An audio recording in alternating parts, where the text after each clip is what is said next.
Buenas noches. Me da gusto haber asistido a esta plática, conferencia, y sobre todo lo que se habló, y en concreto pues le quiero preguntar, porque yo siempre, esa no es una pregunta que la haya tomado de ningún libro, es mía.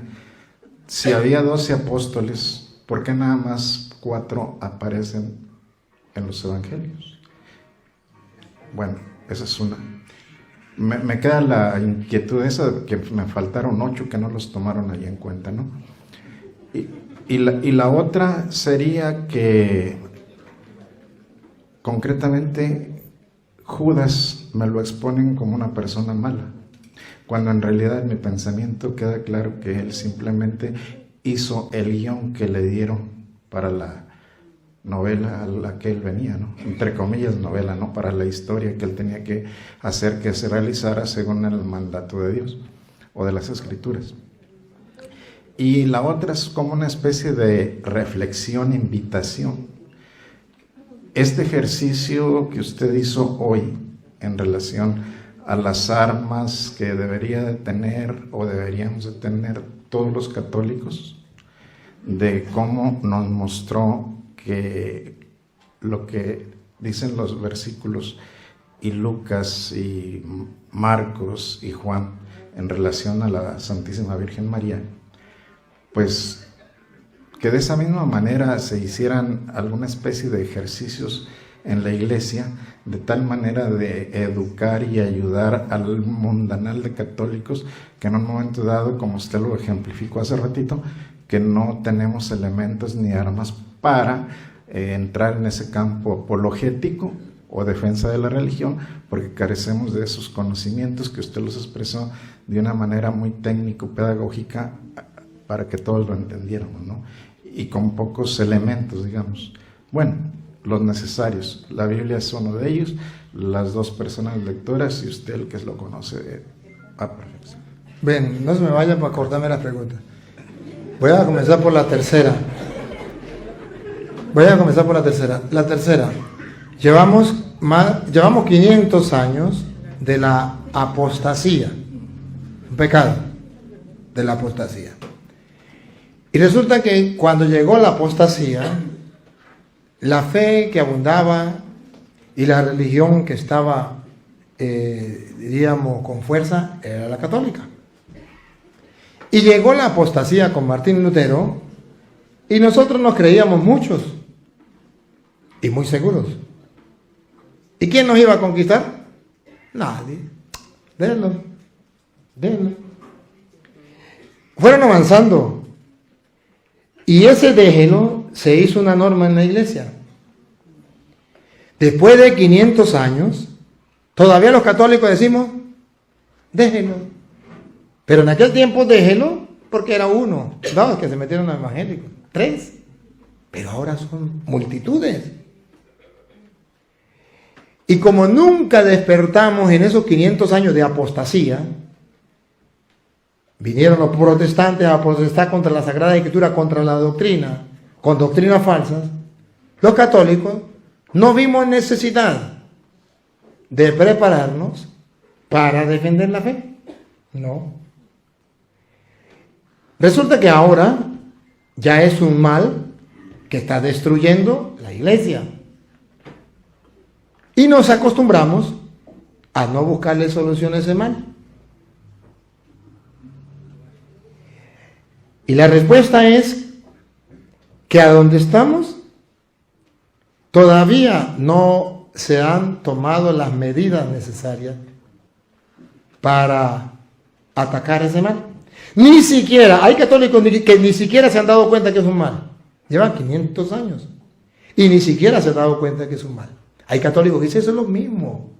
A fin y al cabo eso es lo mismo, el mismo Dios, la misma Biblia. La ignorancia. Si fuera lo mismo, pues quédese en la iglesia católica.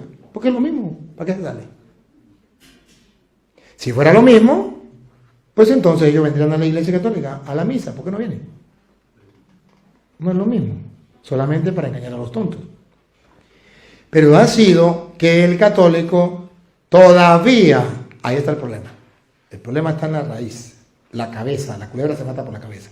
Cuando el católico descubra que la apostasía es un pecado mortal. Es un pecado mortal. Y cuando los católicos le enseñan a los niños de catequesis que la apostasía, que es renegar de las verdades de la fe, es un pecado mortal, los niños crecerán con la conciencia de que salirse de la iglesia de Jesucristo para meterse en una secta y renunciar y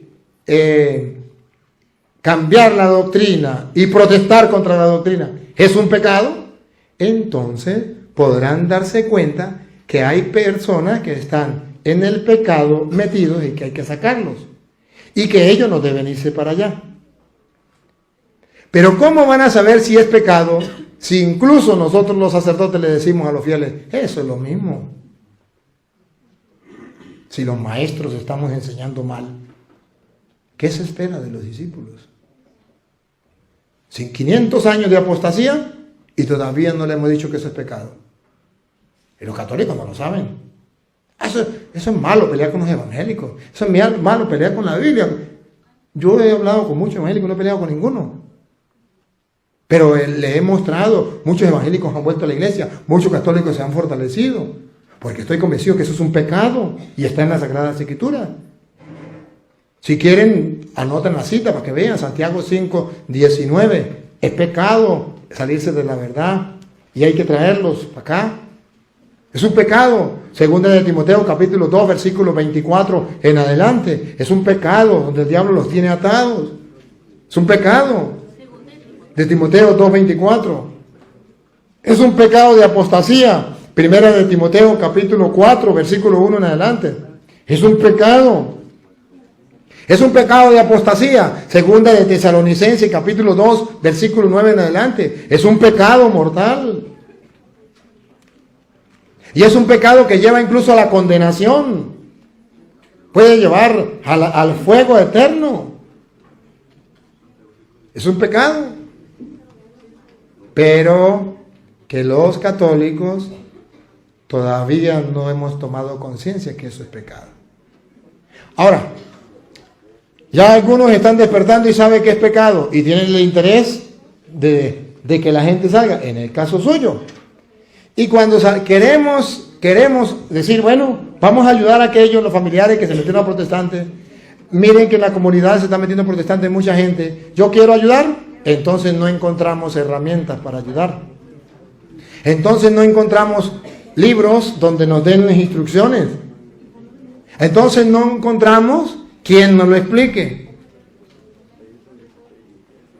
Pero Dios, en su gran amor y misericordia, está haciendo que brote dentro de la iglesia muchas personas que están interesadas en darle respuesta a las interrogantes para que los católicos tengan esa fe firme. Y déjeme decirle que yo me siento muy contento de que Dios haya querido elegirme por medio del Papa para mandarme como misionero de la misericordia y darme esa teología campesina, de que por medio de la teología campesina, de las palabras sencillas, de un campesino del campo, dijo uno por allá, la gente pueda entenderlo. Pero a pesar de eso, hay católicos que son tan perezosos que no son capaces de poner los videos para estudiarlos. Cuando si a mí me hubiesen puesto, yo hubiese encontrado un libro, hubiese encontrado un video, una enseñanza en el seminario de estas cosas, yo no estuviera aquí, estaría en la luna. Pero, y que lo digan los otros sacerdotes, en el seminario nosotros no lo encontramos. Y si en el seminario no lo encontramos, ¿cómo lo íbamos a estudiar? Porque la iglesia nunca se ha preocupado por eso. Pero ahora se ha dado cuenta que ya las bancas están quedando solas. Entonces, ¿qué hacemos? ¿Irnos también con los protestantes o prepararnos? Prepararnos. Pero entonces Dios da la oportunidad. Ya no tiene que ir a la universidad llegó a su casa. Basta con que usted prenda el televisor o el celular. Padre Luis Toro, usted busca allí y comienza a encontrar la información. Dale suscribirse, dale me gusta, compártalo con los demás. Evangeliza de esa manera. Oye, ¿cuánto no se puede hacer? Agarra su video, póngalo en la comunidad, en su grupo, y dígale, vamos a ver un video. Lo proyectan en la pared o en un televisor. Vamos a estudiar la Biblia. Vamos. Ahora, ya no es porque no haya herramienta o no haya quien nos lo explique. Ahora es que el católico se ha vuelto parásito, perezoso, sinvergüenza, raza de víbora, sepulcro blanqueado, fariseo hipócrita. Ustedes no, los que no estudian. Y entonces no quieren prepararse. Y viene ese problema, que ya es por pereza. Pero observen algo, que el católico que se lo ha tomado en serio, ya ha ido convirtiendo a muchos protestantes. Ahora los católicos que se lo han tomado en serio, ya están dando enseñanzas dentro de la iglesia. Ya están siendo luz en medio de su pueblo. Están haciendo algo. Y los que perezosos que no quieren estudiar, cierran las puertas de la iglesia, lo sacan corriendo, le impiden que le enseñen la Biblia, porque eso es para los evangélicos, no hay que pelear con los evangélicos, porque aquí en esta parroquia somos ecuménicos. Escuchan cantar el gallo y no saben dónde. Porque si quieren hablar de ecumenismo, busquen lo que dice la Santa Madre Iglesia en el Concilio Vaticano II, Unitatis Reintegratio, a partir del número del 1 al 12, y ahí está explicado con lujo de detalle qué es ecumenismo, para que no hablen tonterías. Entonces, dicen, escuchan cantar el gallo y no saben dónde. Hay que ser ecuménico, pero ¿sabe qué dice la iglesia? Hay que ser ecuménico. Ecuménico, dice la iglesia, es donde los pastores de la iglesia se pongan junto con los pastores de los protestantes en un público con la Biblia a debatir la doctrina de la iglesia hasta que la gente quede claro y vuelvan todos a celebrar la una y única Eucaristía que dejó Cristo en la una y única iglesia que fundó Cristo, que es la Iglesia Católica. Eso es ecumenismo. Y eso está escrito, Vaticano II, Unitatis Reintegratio. Y usted verá del 1 al 12. Y si lo quiere más explicado, busque Padre Luis Toro, busque ecumenismo, ahí está explicado. Pero hay un problema, la pereza nos mata. La pereza espiritual nos mata. Dijo el abuelo, Satanás, el viejo, le dijo a los nietos, estoy preocupado, ya estoy viejito, venga que le voy a repartir mi herencia. Llevó a los nietos y le dijo, todo esto son las máquinas que yo tengo para trabajar. Aquí tengo la máquina de la lujuria, ¿quién la quiere? Dijo uno, yo. Dijo, trabaje con ella. Aquí tengo la máquina de la soberbia, ¿quién la quiere? Yo. Trabaje. Aquí tengo la máquina del chisme, ¿quién la quiere? Yo. Y así. Pero había una máquina que estaba bien tapada. Y le dijo un nieto, abuelito, ¿y qué tiene usted ahí? No, con esa máquina no se meta. Muéstrela, abuelito. No, ni la puedo mostrar. Con esa máquina yo hago lo que ustedes no pueden hacer con todas esas máquinas. Abuelo, al menos díganos, muéstrenle la máquina y díganos cómo se llama. Pero no se la voy a dar a nadie, con esa me quedo yo. Le quitó el trapo que le tenía por encima y decía, la pereza espiritual.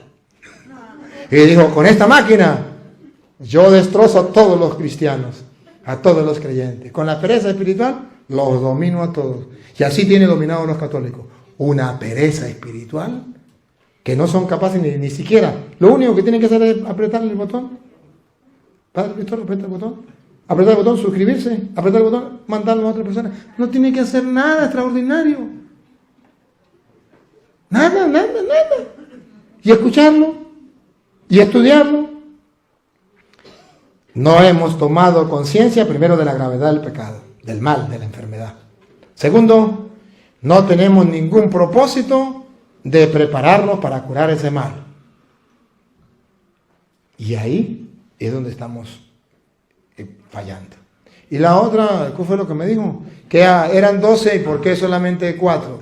Porque es que resulta, en primer lugar, que no todos escribieron y no todos tomaron la molestia de que quedara por escrito, ¿no? Algunos predicaron, pero no se preocuparon por escribir. Fíjese usted, ¿cuántos sacerdotes, le pongo ejemplo, en el mundo hay que celebran las misas, que predican, pero que no salen por YouTube? Uno que otro sale por ahí por YouTube. mañana, cuando ellos mueran. Es que no predicaron, sí predicaron, pero no tuvieron la oportunidad, o no les interesó, o no pensaban que era necesario. A otros lo hicieron. Entonces, es un método que existía en aquel tiempo que ellos no lo usaron. Los que lo usaron fueron estos. O, si hubiesen usado todo, bueno, magnífico. Pero no hay necesidad. Juan 21:25, Jesús dice que muchas cosas más se hubiesen escrito y muchas cosas se escribieron más. Si quieres, escúchelo, Juan 21:25, para que usted se dé cuenta que Jesucristo dice que sí se escribieron y muchas otras cosas se escribieron, pero que estas son las importantes, las que se escribieron. Jesús hizo también otras muchas cosas. Si se escribieran una por una, creo que no habría lugar en el mundo para tantos libros. Siga, hasta ahí. Sí, está. Hasta ahí. Pero ¿para qué se escribieron estas? Juan 20:30. ¿Para qué se escribieron estas? Muchas más cosas hizo Jesús, pero ¿para qué se escribieron estas? Muchas otras señales milagrosas hizo Jesús en presencia de sus discípulos que no están escritas en este libro. Estas han sido escritas para que crean que Jesús es el Cristo, el Hijo de Dios, crean y tendrán vida por su nombre. No hace falta más. Con esa basta. Si no leemos esta, ahora que tal que hubiesen escrito lo demás. Y la última que era Lo de Judas. lo de Judas. Ciertamente debe saber algo. Ciertamente que estaba escrito y tenía que cumplirse la escritura. Estaba escrito y tenía que cumplirse las escrituras que uno iba a traicionar al Señor. Sí. Pero deben saber que no estaba escrito que Judas no se iba a arrepentir. El problema no es que él haya traicionado al Señor. ¿Quién de ustedes no ha traicionado al Señor? Todos. El problema es que él no se quiso arrepentir, se desesperó y desconfió de la misericordia de Dios. Ciertamente que alguien lo iba a traicionar y él tenía que hacer el papel de ese guión. Pero si él hubiese hecho lo que Dios quería, que era que acudamos a su misericordia para él salvarnos, Judas se hubiese salvado. Porque Dios nos predestinó para una sola cosa. Dios nos predestinó para una sola cosa, por tercera vez. Dios nos predestinó para una sola cosa, para ser santos. Amén. Y está escrito en Pedro, primera de Pedro, capítulo 1, versículo 15 en adelante. Para que ustedes vean que Dios nos predestinó para una sola cosa, no nos predestinó para más. Primera de Pedro 1, 15 en adelante. Si es santo el que los llamó, también ustedes han de ser santos en toda su conducta, según dice la Escritura, sean santos, porque yo soy santo. Ese es el único fin de Dios. Estamos predestinados a ser santos como Dios es santo. ¿Cuál es el problema entre Pedro y Judas? Los dos lo traicionaron, pero Pedro se arrepintió. Todos estamos predestinados a ser santos. A ver, pregunto. ¿Ustedes han visto esos aparaticos que utilizan para destornilladores, se llaman allá en Venezuela, no sé aquí cómo? Desarmadores, que agarran un tornillo y le da vuelta y lo... ¿Sí? Ese destornillador, fue creado, predestinado para sacar tornillos, para meter tornillos. Fue hecho para eso, predestinado para eso. Pero un día yo me pongo bravo con este señor y agarro un destornillador y le digo, guárdemelo ahí. Dese en cuenta algo. No estaba predestinado ese destornillador para eso. El que lo hizo jamás lo hizo para que yo lo matara a él. Pero yo lo puedo usar para eso, sin que esté predestinado. Estamos predestinados a ser santos. Pero Judas se quiso condenar. Por eso decía un santo, ¿quién se salva? El que quiera. ¿Y quién se condena? El que quiera. Bien, gracias.